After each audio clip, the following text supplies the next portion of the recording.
কড়া নিষেধাজ্ঞা থাকা সত্ত্বেও চালানবিহীন বেআইনি বালি পাচার চলছেই। তেমনি চিত্র ধরা পড়ছে বীরভূম জুড়ে। গতকাল রাতে বীরভূম জেলা পুলিশের ডিআইবি বিভাগ অভিযানে নামে। সেখানে রাজনগর ও মোহাম্মদবাজার থেকে 4টি বেআইনি বালি বোঝাই ডাম্পার আটক করে। ডিএসপি ডিআইবি স্বপন কুমার চক্রবর্তীর নেতৃত্বে চলে অভিযান।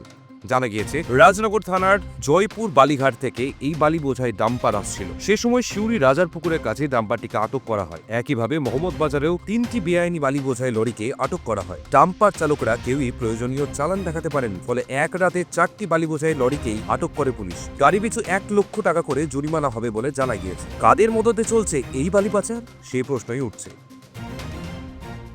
ওই দিন রাতেই সিউড়ির কাছ থেকে ডিআইবি বিভাগ 6 কুইন্টাল কয়লা বোঝাই একটি বাইককে আটক করে।